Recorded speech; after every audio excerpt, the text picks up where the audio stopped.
Hello and welcome to the Property Lifestyle Mastery Podcast.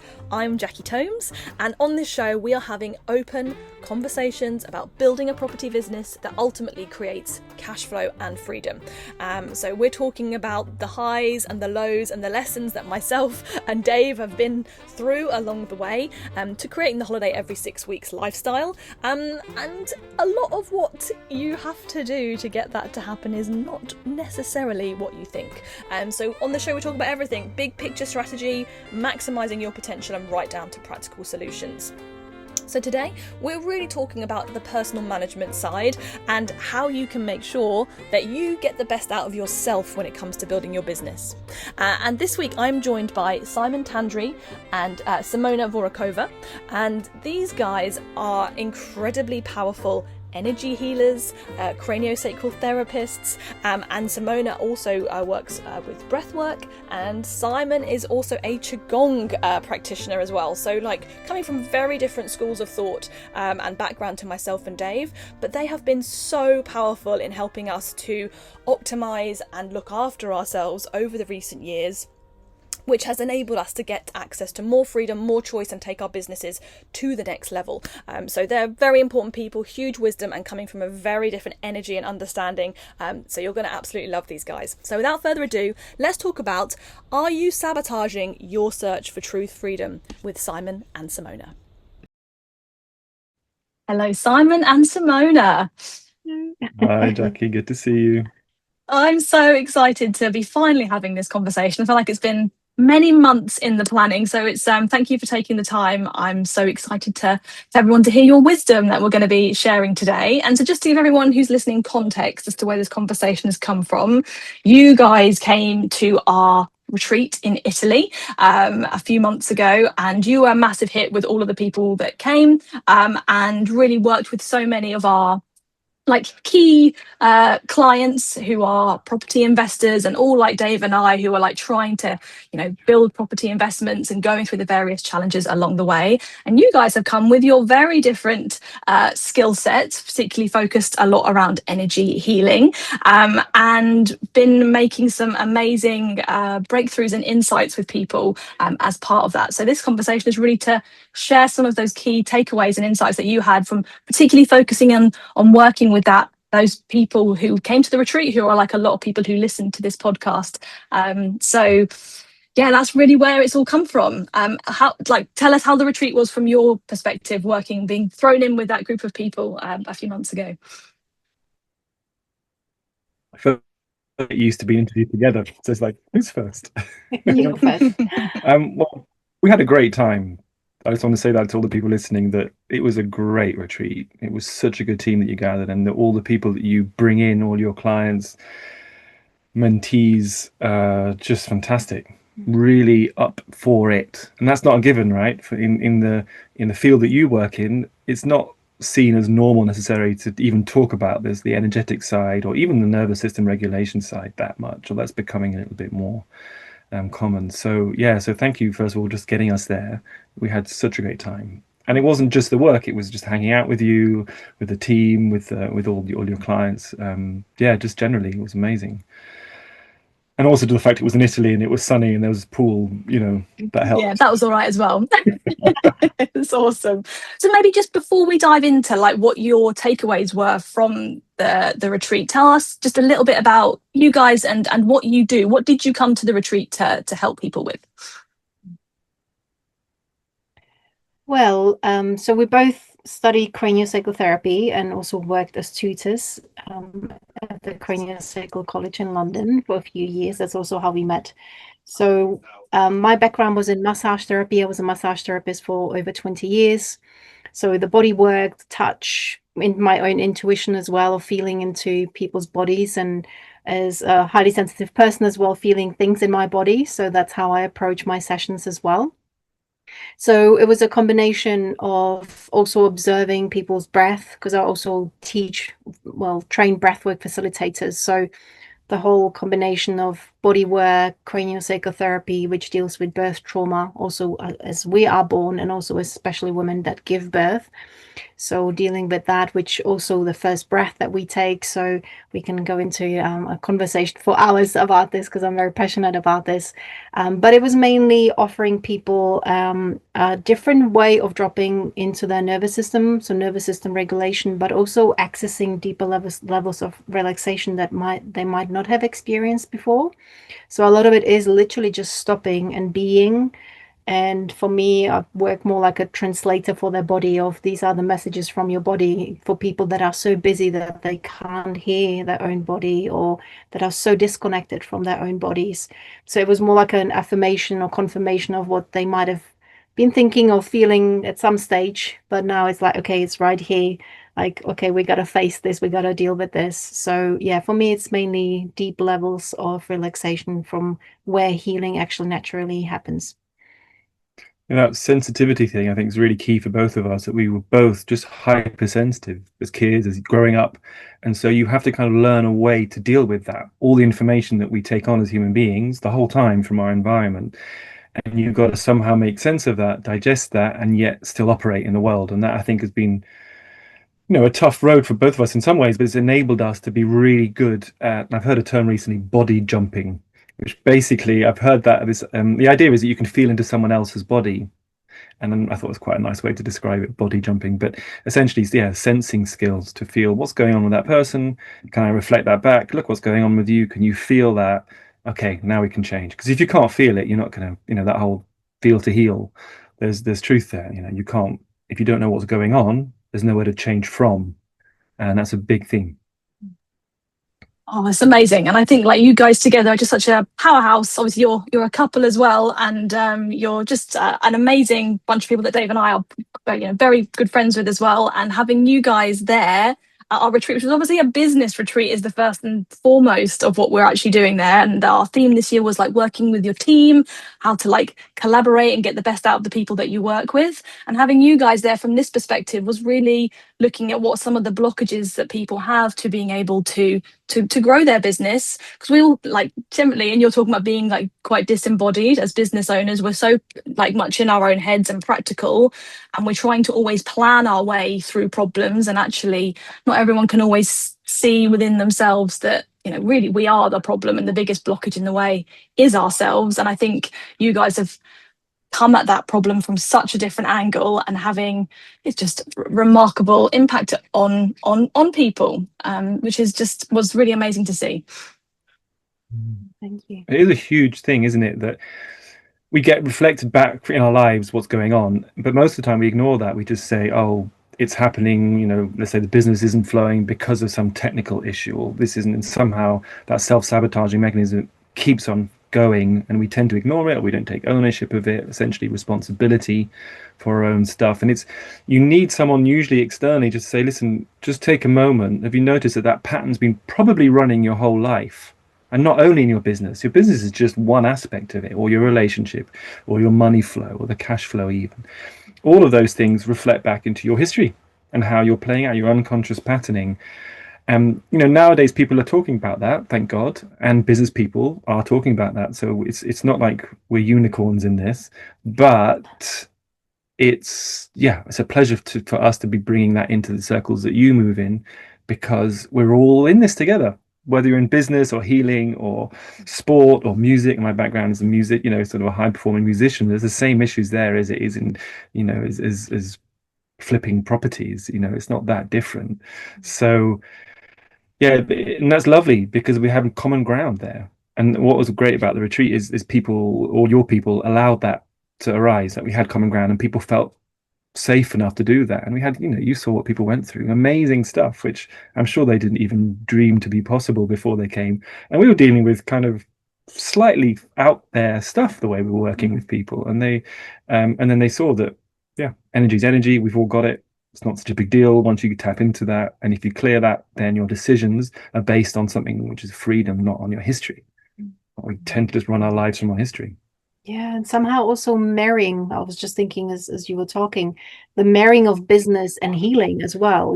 Sometimes we're either in one area or the other bubble. It's like you're either in the healing, and there are so many healers and facilitators and space holders that don't want to deal with the finances and with the business and the cash flow and all that.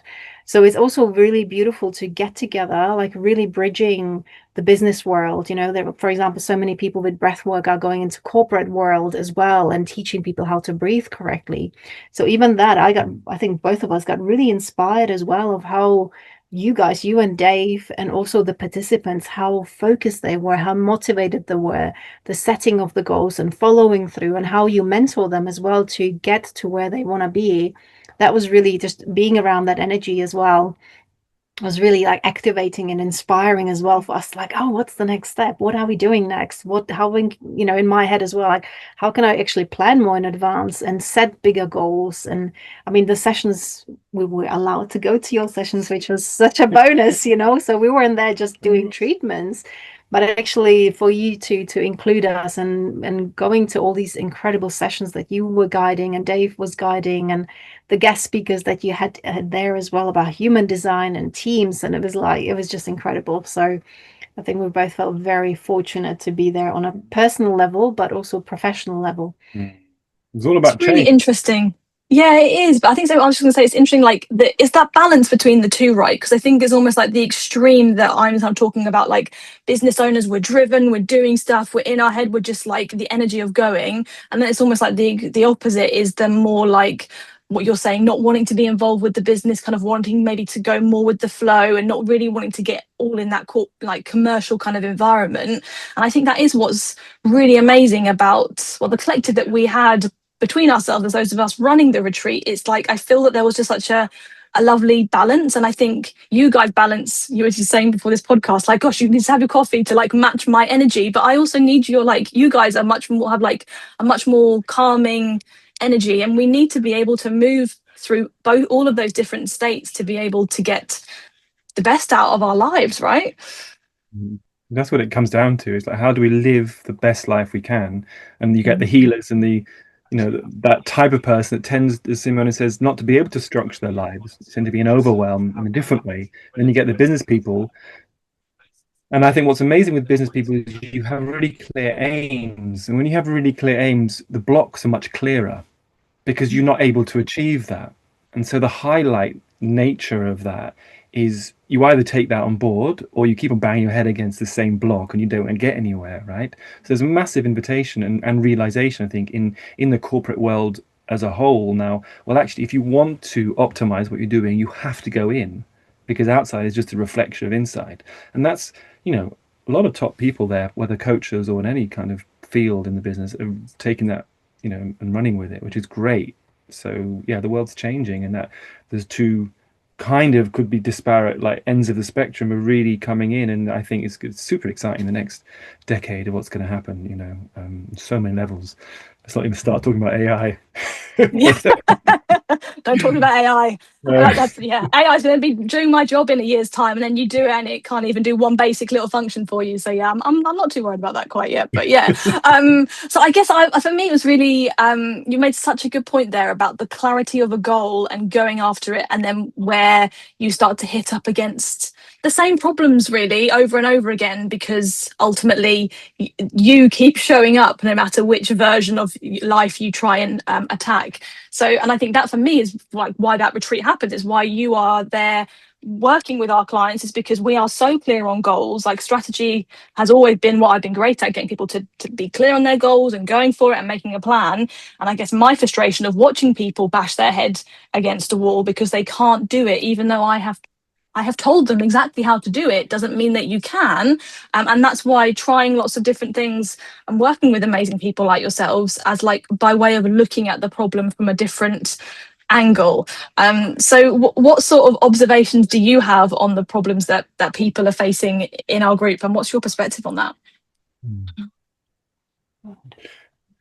So I think first and foremost, it is, as you say, it's what angle are you coming in from?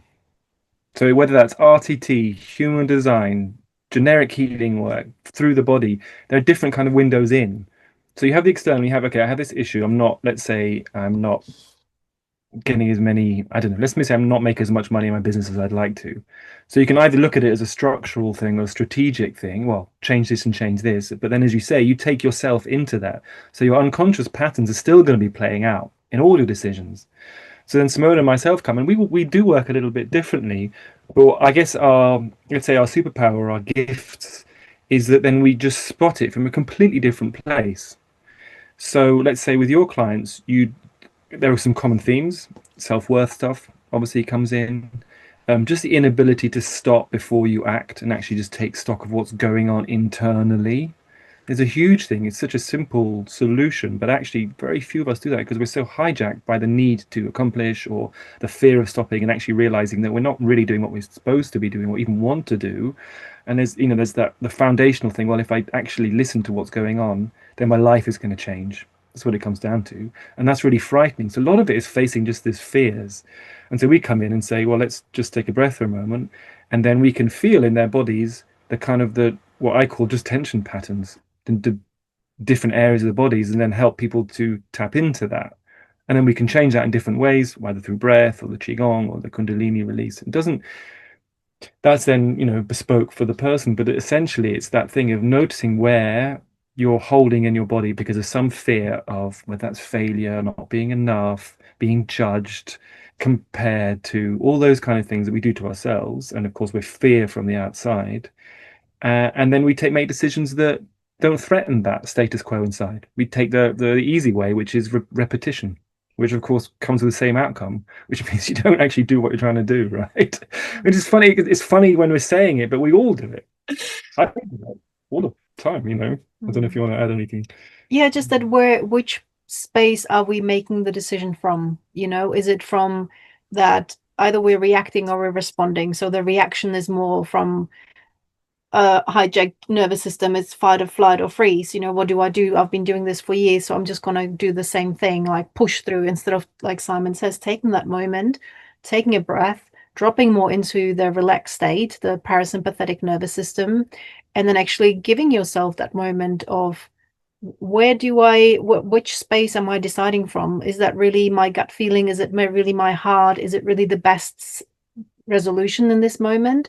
Or is it just that, pushing or running, or, like running as in running away from the decision, for example, or in my case as well, we're talking a lot about relaxation and relaxing. Many people that actually do need it, and maybe 80% of population actually needs to relax more. But then there's also probably the 20%, I'm just making up this number because it's less common, but that are more in the frozen state. So for example, myself included, I tend to go more into the frozen state. So I actually need that movement or some activation to actually get into motion. So I also want to speak to the people that might not relate to that might be, a minority, but it also is that it's easy for them to relax, but they actually go into a shutdown. So I just want to speak to that as well, that there are also people that need actually more activation, more movement, more actually like building up your resources to actually get going and make decisions and get the momentum going. Where, for example, Simon or you, Jackie, as well, it's really easy to be in the momentum and keep on going. So just it's really important for me to get that message out there as well. Yeah. That links in a lot to, actually, I had a similar conversation with Stacey about like her main takeaways from being part of the retreat, and that was actually links into what she was saying about some people just needing to almost basically do that body work to be able to change their state, and that being very important. I know on the last day, Simon, you did some qigong before you got people to actually sit down and like do a meditation, and for some people that was like a game-changing difference to be able to work on the body first of all before just trying to sit and do nothing. And that's kind of what you mean, right, Simona? Yeah, exactly. Yeah. So it's also like emptying the body in a different way or activating, moving the energy through. So then, yes, we can actually sit and it's easier to relax. So for some people, it might be more the active relaxation or active meditation. Like for me, just sitting down also doesn't work. I like that active, even if it's doing dishes, but like getting into a zone or going for a walk or driving, it's like you get into this sort of hypnotic state. So sometimes, it's also easier to get into that meditative state through movement or through actually like doing the Qigong, emptying. Simon can tell you obviously more about that as well. But it could just be moving first, and then it's easier to relax. It's easier to get into that altered state of being, to get into that meditative state, the stillness, where then impressions or, you know, messages come from your inner self. Yeah, it is worth maybe just doubling down on that, because our nervous system has a charge, right? Whether that charge leads to fight or flight or to shut down, it's still a charge. Like basically the history, all the reactions that you have during the day, held in the body. And to go into a deeper state, and the reason we go into deeper states is because then the information you get, and I feel this isn't talked about enough on all these podcasts, say, oh, you should meditate, you should meditate. But that meditation is a doorway into your unconscious and your subconscious, so you can sit, and the messages you then receive are then free to a degree of these unconscious historical patterns. Most of our decisions when we're going through the day, they're just grabbed from your environment and from your I've always been like this, and then we think, oh, we've had this great idea, but actually the essence of that is basically the same, and it tends, and we know that because we don't change. And change is really hard because the body's wired not to change, because it's not aligned with survival. If we change too much, we might die, we might get attacked, we might lose our tribe, all these kind of patternings that we're really deeply rooted in us. And if you try to change, as we all know, if you try to change a habit, your body sends up signals to actually stop that process, bring you back into eating more sugar, so you a certain way, whatever the habit is you're trying to change. Status quo takes up less energy. It's a really important thing, so you have to kind of overcome that. And the charge of all those impressions that you need to let go of before you can drop need something, like Simona says, needs some kind of activity. Breath work's great. You don't need to be running. You can just do like deep breathing for 10, 20, 30 minutes. Whatever that can help you, then just sit. And if people say they can't meditate, it just means they haven't released enough charge. Everyone can meditate because it's just a brain state, and we all have the same, to a degree, brains. So it's just not true. Everyone, I want to make this really clear, everyone can meditate. Absolutely promise you. You just haven't released enough charge if it's difficult for you to meditate, and that's totally fine. You just got to find a way to do that. Love it. Then let's just talk about Qigong briefly, because Dave and I had no clue what Qigong was until we started hanging out with you more, Simon. And I think my perception of Qigong was just like those old people in the park, like slow moving. And then we came on a retreat that you ran in Italy as well, and did Qigong. And Dave and I had never experienced anything like this whatsoever. And so maybe you could just explain a little bit what that was about, and then maybe I can share a little bit more about my experience going through that if it feels right. But yes, what is Qigong and why is it good? So Qigong basically means energy cultivation in Chinese. So, and the work that I do now, I don't even call it Qigong really, because it's just an activation process of the energy system. When I teach Qigong officially, I put you in a certain position and I help activate the system through all the work that I've done in mine, and then the body starts to move spontaneously. Now, you get that in deep breath work, you get that in lots of traditions, spiritual traditions and activation traditions, mostly, East Asia. So it's a kind of, you tap into something that we all have, which is like an activation process designed to clear charge from the body. We get that when we have a trauma response. The classic is, when you see an animal being attacked by another animal, it escapes and then it shakes, right? It shakes itself free of the stress. And we have that innately in our bodies. We just override that because it's not deemed as acceptable in our system, in our society or whatever, and it's deeply rooted now in there as that's not really acceptable. So you bypass that with the Qigong, you get kind of given permission, and then your body will start to unwind these tension patterns. And it can look very odd from the outside. People think, oh my God, what's going on in my body? It's shaking, or I'm crying, or, and there's a whole system that the body then moves through, and it takes some years to get really clear. But yeah, if you go onto my Instagram, which I can give you the link for at the end, you can see then me working with people like that. And it's interesting to look, people usually say, well, my body would never do that. And then, of course, it will eventually, like anybody's, because we're all human. The same way we all have brains, we all have systems that want to release, And it just takes, and that was the interesting thing for me and Dave coming in on that first time doing this kind of energy work with our bodies.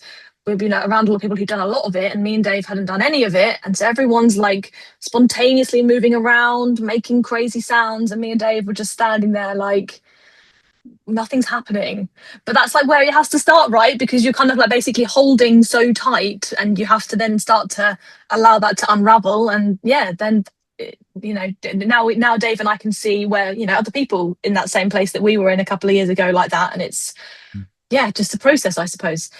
I mean, we saw how you actually were very quick into that. You dived in and your system's super sensitive, right? And Dave totally, we saw in the retreat, he totally has got it now. His system just so you can go in there in many different doorways using different techniques, breath work, your own meditation techniques, and your system, as it relaxes, and it enables that what we call an innate healing system just to kick in more easily. And it's fun, it's like a fun thing once you're comfortable with that, and then you can activate yourself, and you can lie down and just release the stress of the day. And again, this whole idea about freedom, right? The more we do that, the more we can access freedom, which is like not being imprinted on from the past. We actually have choice then. And it's all about that, whether it's for your business, for your relationship, for your health. And we're super into that for ourselves. We don't just do it to move around. It's like thing of, okay, now the ideas that are coming into our business, into our relationship, have a freedom and a new quality. And that's so exciting because then, like we said, it's all about change and evolution. And I guess from what you were saying before, those changes have to be, I guess, small and consistent. Because if you change too much all at the same time, it's actually you're not going to maintain it because it's too scary. It basically butts up against fear too much. Right. And also integration. Integration is so important to, like a baby doesn't start just running, right? It takes its first steps, it falls down, it starts getting up, it starts, we strengthen certain muscles, so then we can actually slowly get upright and start walking and then start running.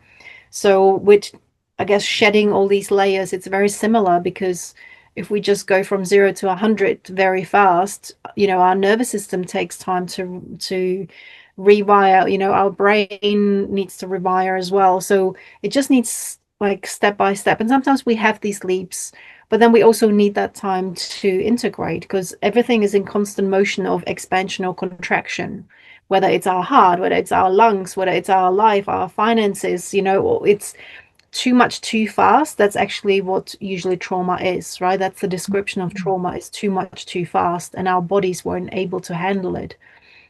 So in that sense, it's similar to healing as well, and expansion and healing our patterns. Too much too fast could just be too much, like Kundalini awakenings. When they happen really abruptly, really strongly, people's life change, and they go into healing crisis, they go into life crisis, existential crisis. So it's also better to do bit by bit, to expand, get to a new level of being, integrate that, get adjusted to it, and then we can either contract a little bit, it's like the natural flow in life, or we can just start expanding it again, but just bit by bit. So I think we also need to be patient with changes and with ourselves. So there's a level of being kind to ourselves as well, because otherwise we're just pushing ourselves too much, and then we end up where we were before, too much, burned out or too stressed. So I think, just promoting self-love and self-care and being patient with ourselves. That's so powerful. With a child. Yeah. And that's just like, that is exactly what everyone listening to this podcast needs to hear. I think it's an interesting, different perspective for me, like looking at burnout from people, because so many people that, we work with or that we see, they have been just in this state of pushing and trying to expand for years. Like there hasn't been this like change, integration, rest and go again. It's just like relentless, and then eventually the body basically makes you do it for you because you haven't listened and given that time to digest and to rest. And that for me is a very different perspective on burnout that we've ever really kind of spoke. We talk about burnout a lot here because we've been through it a lot. But I think that idea of just this needing to have this constant process and evolutions and really like following the seasons really is almost like it's doing that for ourselves and for the business too, right? God, it's such a huge topic, isn't it? And I think the one of the things that sabotages that more than almost anything else is this scarcity thing. Because if you're comfortable with your situation, with your life situation, you have enough money to take care of your basic needs, there's an opening that says, okay, I can take time off. And often in our society, it's just really hard to do that. I can take, I know you guys are the, well, every 6 weeks take a week off thing, which is just amazing. If people do that, their lives change. But what that brings up in people, even thinking about it, for a lot of people, is just, well, I can't do that. I'm not going to make it work because I haven't got enough money. Or, a lot of that isn't necessarily 100% true. Or you can take time to organize your life so then it isn't true. But what it brings up in people, and why people don't do that, is just that scarcity thing, that survival mechanism that gets fired up. So I totally get how hard it is to let yourself relax enough. And there's some real great signs, right? When you're relaxed, you're happier. When you're happier, things tend to go better. Some really basic things. We tend to forget that. We sleep better, we digest better, our relationships are better because we're operating from rest and digest. Everything just has more flow, cohesion, more organized, like self-organizing principles. And yet we push that away till the cows come home because of these survival mechanisms. And so I guess that's really fundamentally what we're about, is actually saying, just risk letting go for a little bit. And it's quite frightening letting go.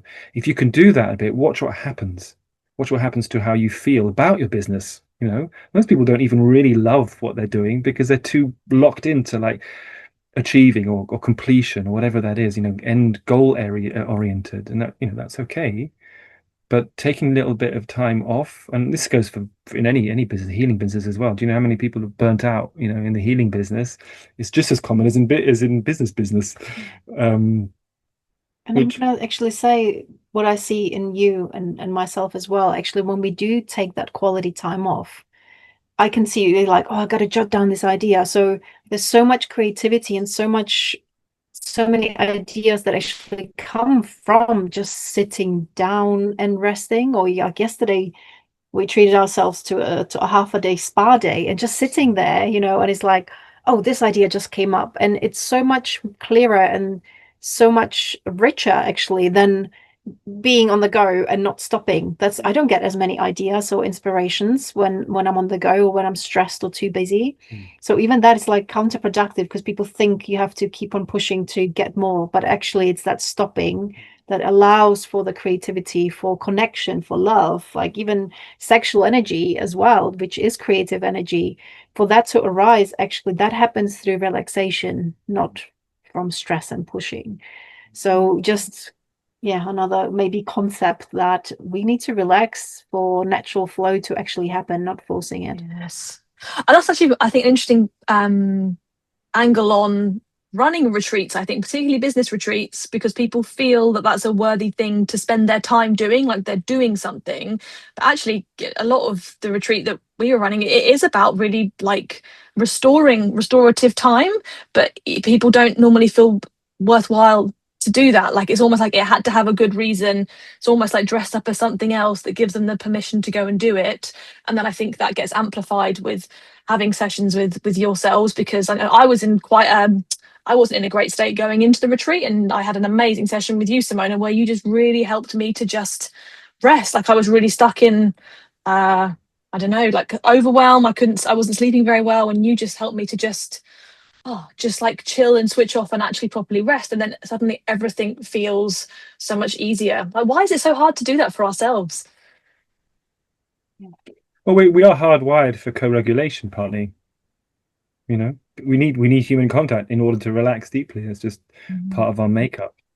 In specific situations, like being in an intense business environment or whatever that is, can have the opposite effect. So it's the co-regulation in the right kind of environment, which you created in that retreat. And even if it is kind of coated in this, well, this is going to help your business, so there's a kind of a motivation, that's okay, right? Because when we're there, we're all there meeting and having that co-regulation and having the right team, which you created so well. Then just the environment itself supports itself, and it's really hard to kind of get that. It's like a magic alchemical thing. And we appreciated so much how you talked about teams and how you run them, because I think that's a really important part of it. The right people, right place means that you can actually relax in a different way, which means then things flow. That's what we're looking for, really, is freedom and flow. And to create that, everyone has a little bit of a different path to that, but the basics are always the same. Relax enough so genuine ideas come up, and then the self-worth to follow that and trust to follow that. And that can present itself in lots of different ways. But retreats, I mean, we love running retreats. One of where I always say I sit down in that chair in front of everyone and I'm like, oh, I'm home. That's what it feels like to me. It's like that's what I was built for.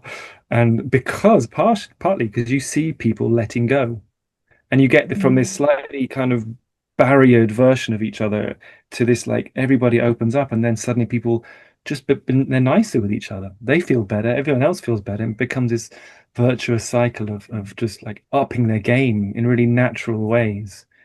And it's just beautiful to watch. I want to talk about transmission as well, because that's also important. Like, for example, with Qigong, when you're around Simon and him teaching you Qigong, that was already, because his system is so developed that you can't help but open up and shift things.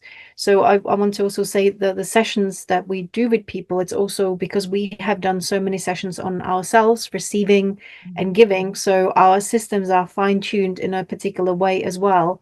So for you to then say, okay, I want to have an hour with you, it is that. It's like, first of all, you're sending signals to your body and to your mind. I have an hour for myself.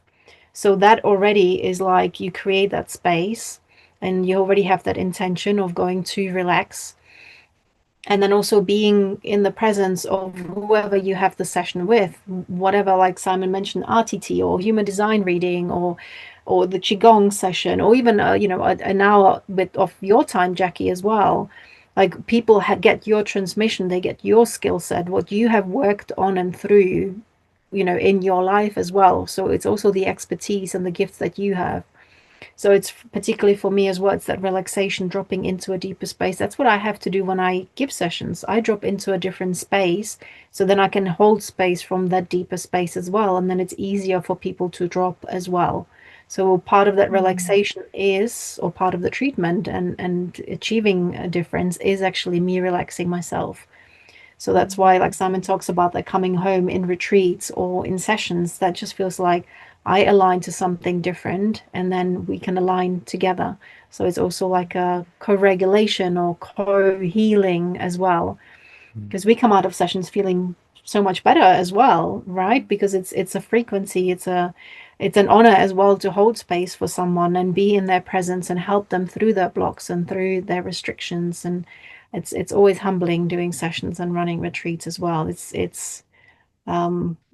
The magic that gets created is like, you can't even plan for that, right? You drop into something else, like the group holds itself, we hold the group as well, hold each other, but there's just something else that happens, which we could see at your retreats as well. The changes that people went through all the sessions and the presence and the commitment of actually traveling to Italy and being there and doing the work was really, really beautiful. There's a modeling that happens, isn't it? You see that when you, like, in a basic idea, when you play tennis with someone that's better than you, or if you play music with someone that just has that 10-year extra experience, or whatever that is, there's like an upscaling of that, and you resonate with that. That's why people pay so much money to hang out with people that have done what they want to become, for many years. There's a thing there, like a human, and I think it's not just nervous system. I think there's lots of much more subtle stuff going on there that we probably don't even know about yet, that you kind of get brought up just by hanging out with people like that. And I think that is such an amazing thing. And I think retreats is like a kind of a densification of that. When you get like a team that you created, a lot of people done a lot of work on themselves, it kind of ripples out, and then everyone starts getting on that level, at least temporarily, because you always get this massive surge, and then, oh my god, I'm going to do this and this, and then of course it drops down because we're human, right? But it doesn't drop all the way down. It drops down maybe just a little bit higher than it was, and you do it again, and that's just the learning of that. And that's fine, isn't it? It's just part of life. Part of it. So what I'm hearing from you guys is particularly for the people like our tribe, that most of us are like so much in the doing and striving that we don't know how to stop, and we to really balance that and get the best from our lives, we've got to learn how to chill the hell out and like actually learn how to rest, which sounds, it almost just sounds ridiculous. And almost, I think a lot of people listening might go, well, that's really like, what is it really worth my time doing that? How on earth do I do that? Like, if you, it's just like, it should be something that we know how to do as humans, but we, in particular in this sector don't. So therefore we've got to learn how to rest. And, you know, having a regular holiday, having weekends off, having evenings and taking time is part of that routine. But what was particularly powerful for you guys is like in that retreat setting, it kind of just like enforces that time on a more elevated level. Yeah, you get a taste of what it should feel like. Once you have a taste and you have something to compare to, right? I mean, I say relaxation should be scheduled in, like everything else. If you schedule that time in, it's just a lot easier to do. And then you have to learn to recognize what it feels like to be relaxed. And it's not as easy as you think. You could just lie there thinking away happily and then get up and actually nothing's shifted. So you have to learn a way to just stop and relax and let things go. Basically process what's been going on. It's just a process and a digestion thing. Relaxation, that's all it means. So you can lie on the floor for like 20 minutes. I dare your listeners to do this without doing anything. Put the timer on. You lie on your back on the floor and you just lie there. And the first time will be frustrating. You'll be thinking the whole time. The next day it'll be probably even more frustrating and you'll be thinking you're wasting your time. But by the third or fourth time, something starts to relax a little bit. And if you do that for 2 weeks, every day, by the end of that, your kidneys will just be more relaxed, like physiologically. And then after that, you'll notice that actually that becomes a pleasurable thing. Once that becomes a pleasure, something to look forward to, then you know it's working. And then you'll start to notice that creativity starts to arise at the end of it. It's really hard to do. Do you want to explain the importance of kidneys as well, so people understand? Yeah, so kidneys are in Chinese medicine the powerhouses of the body, and they get the kidneys and the adrenals are what get drained hugely when with burnout. So the adrenals, we have a burnout because they've been producing too much adrenaline, cortisol, but the kidneys also are really key to that mechanism. So they get drained by overwork, by stress, overthinking. So they need to be recharged, and they recharge through not doing anything. That's it. It's really simple, but you've got to not do anything, and that's not so simple. And lying there thinking like crazy, being stressed, isn't doing nothing. So it's like you have to train your body to relax, and that's why I say 2 weeks. Give it 2 weeks. I dare you. It's the hardest thing to do those first 3 times. Every time I give that to a client, whew, they struggle with that. And I think it's also redefining what relaxation is, because we think watching TV, having a glass of wine, that's relaxation. But actually, it's really stimulating. Any sort of screen time is actually stimulating, especially if you don't have, the evening mode. If it is blue light in the evenings, scrolling in bed and so on. Alcohol, although short term it can make you feel more relaxed, actually it is activating your nervous system. So even if you have a glass of wine before going to sleep, your sleep will actually be not as good as if you don't have alcohol, if you actually have a herbal tea instead. So even relaxation, like, okay, we love doing those things. Okay, do them once in a while. But sometimes people think, doing the same things every evening and then wonder why they wake up feeling tired and not refreshed. So even redefining what actual relaxation is and what actually relaxes your nervous system as opposed to just your mind. Because like scrolling or watching TV can relax your mind, but it doesn't actually relax your body. So thinking deeper. This is going to be such a scary podcast for people to listen to. I just think about all the really probably complex stuff that we end up talking about, and actually I think this is going to be the thing that scares people more than anything else. It's like, actually guys, you just need to just go and just actually learn to chill out and rest and do nothing. And I think it is holding so many people back. And actually there's some people, I know Dave's got some people in his life who always call him when they're not busy, when they're going somewhere or walking somewhere, because actually that just idea of just being on your own with your own thoughts is really uncomfortable, and it's allowing the space for whatever that is to just actually process and integrate, like you were saying. You got to take it as a challenge. See that as a really difficult thing to achieve, and then that can that can enter into your achieving mentality. See that as a thing where I've got to do that, and it's going to be hard, and it gives you a little bit more sort of impetus to actually, oh yeah, it's like you can actually feel good about having learned how to do that. It's a skill to learn, If that helps some of you high achievers out there. It's difficult. So, it's really difficult. Yeah, because it's like it comes. Yeah, I guess then it's like it's this whole self-worth, self-love thing that stops people probably from being able to do that. So, any insights that you've got in that area? It's conditioning, isn't it? Because we're actually acknowledged and validated for doing, not for being. So the whole concept of just being might actually feel like, oh, I'm not enough because I need to do, I need to achieve, I need to provide, I need to, have a certain amount of things because all of my friends have certain things, So a lot of it is just being okay with being, and even if it means having a little less, like, can that actually make you feel good enough and you're worthy as you are? So I think a lot of it is conditioning, unfortunately, the world that we live in. So yeah, just exploring who we are. And sometimes that comes with age as well, like when we hit our 40s, all of a sudden also a lot of things happen. So 40 plus, so especially I think it's actually not easy for teenagers, 20-year-olds, 30-year-olds, like really to fit into the world that we live in, and needing to prove our worth. It can be really challenging. So I would say, like, one of my mottos in my life is keeping it simple. If it's simple, it actually feels good to me, because otherwise, if things get too complicated, they get difficult. And that doesn't mean that I don't want to have nice things or don't want to travel and have a good time. Like, I want all those things as well. But yeah, the self-worth is also, even if you don't fit in, even if you are different, even if you want to live your life slightly differently to your friends, it's okay. Like, we're paving our own way. We don't have to follow in each other's footsteps, which also is beautiful, but also finding your own unique way. Yeah, just to add to that, I think it's about freedom again. You're not free if you're acting from conditioning. I have to be a certain way. This has always been the way. I'll be compared. I'll be judged. All that fear-based stuff. You're not free. So if you can really notice that and take that as a challenge, like, I want to be free. I want to have my own choices in this.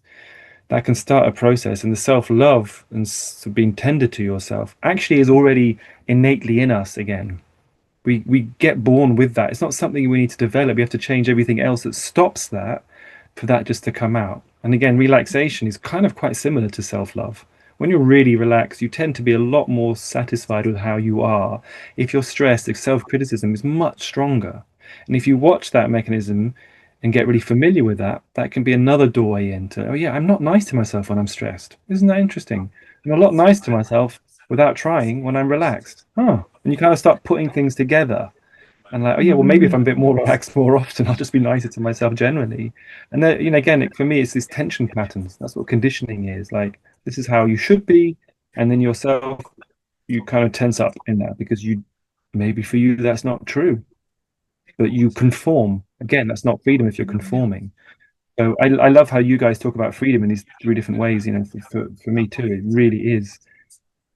If you're not free, then you're not living your own best life. And what do you have to do to change that? Well, relaxation is the first thing. Being really brave to realize you've got undigested stuff back there and it just needs to be digested. And that's okay. We all have that. And once that starts to relax, you like yourself more. You're nicer to be around, which means your relationships are going to be better. And of course, your job's going to be better because most jobs are people related. So people are going to be more interested in getting you to help them, or more acceptant in if you're offering, if you're selling, you're going to be better at that because people will want to get involved with what you're doing. So it's like a kind of a real superpower. It's really nice, and you brought it really nicely back there into like what the outcome is in the business, right? Because basically we're saying by resting more, you end up being kinder to yourself. You learn to be happy with who you are at this moment without all of the extra properties and all of the money. Like, I can be happy here as I am doing all of this, and have that kindness to yourself. And in that kindness to yourself, you're then kinder to the people around you, to your team. People want to work with you and more good stuff happens to you. And actually the business progresses with much more ease and flow, right? Yeah. So what would you say? Go on. I was just going to say, this brings up the whole human design thing. I don't know if you've had human design. Have you talked about human design in your podcast? We have talked, yeah. Well, I'll link these again. Rebecca has done one with us on human design a little while ago. But yes, go on, talk about it like people have heard about it. Yeah, so I would then refer back to that, listen back to that, because it's so interesting in terms of your own unique version of your freedom to see those guidelines. It doesn't need to be, followed word for word, but if you tap into that a little bit, it's very helpful. Yes, I agree. For me, like I realized more and more how much I've just been trying to do. We've done so much radical stuff, very different to everyone else, but there's still conforming there that you don't even notice is still there, and you just become more and more just the layers of it that are there. And the more that I stop trying to do anything that is to do with just pleasing people or my own version of what that is, the more and more freedom there is. Simona, you were going to say something. I forgot. Oh. Happens too. People are so So relaxed. yeah, I know, she's so chilled. We need Simona in our lives. I think it was amazing, like actually on the retreat, because I think, because I think that's just your superpower, right? Like you can just really help people to just like get into this amazing, restorative, relaxed zone that most people do not have access to without you. I think it was interesting at the first part of the retreat, like you had some people booked in with you with sessions, and as people started to have those sessions and started to relax more, everyone was like, oh my God, I need sessions with Simona. And suddenly you had like this deluge of people like, please, I want another one. I want to relax again. Show me how. So it's powerful. Yeah, and I had someone ask me the other day, what is your purpose in life? And I actually came to the realization of actually relaxing people. There is something in the relaxation. We underestimate that, but the more relaxed you are, it ripples out into the world, of just people will let go and hopefully relax around you. And Simon actually said the other day he learned not to speak less, or be okay with not speaking around me as well, because maybe it felt you can speak to that more. But I love sitting with people and not speaking. It's really comfortable. So many people feel it's uncomfortable not to talk, but actually I find it really comfortable, because that's like a sign of we can just be together, and there is some energy communication that's still happening, right? Like we have this coherence, we have this, like, we can just sit and look around and almost like admire the little things in life without needing to talk all the time. So I love that. I'm not there yet. Me neither. And Dave definitely isn't. So, but like Simona, we just need you just to try and like a little bit balance the rest of us, please. So tell me what you would like people's key takeaways to be from this conversation. A lot of people listening to this are very like the people who are, the wonderful people who are with us on the retreat, having, sat and reflected on all of this. What one piece of information can they take away to make a difference in their own lives? I think that asking yourself questions is a really good way to take stock. So, am I relaxed? Am I feeling free? Am I truly free in my life? Am I frightened of letting go? Just asking yourself questions like that can be a really nice way to just check in and actually start to change things, because you might realize, well, first of all, to ask a question, you need a little bit of space. So that just creates a little bit of stopping rather than just sort of stopping and then just feeling like, well, I'm not sure what I'm needing to do. Well, ask yourself questions. How am I feeling? Am I relaxed? Am I happy? And actually wait for the answers to come up. I find that a really useful way just to face some stuff. Like, is this what I want to be doing in this business? Just asking yourself that, and not just immediately jumping to a kind of knee-jerk response, but actually waiting, like trying to find that real answer in you can be really, really helpful. I know that's not quite what we've been talking about, but somehow that is all related. Nice. For you, Simona? Yeah, I felt something similar, like that.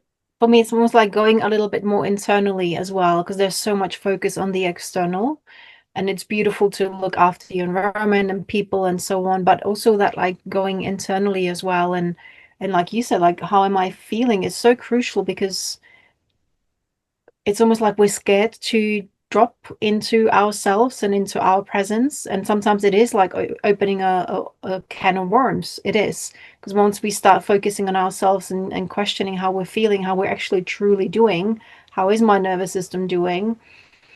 Or even just slowing down enough to take a few deep breaths, and deep meaning also into the belly, not just the chest breathing and the stress, being on the go. So it is that, like, dropping deeper into your body, dropping deeper into your being and into your presence, and not being afraid to be there, even if it's uncomfortable.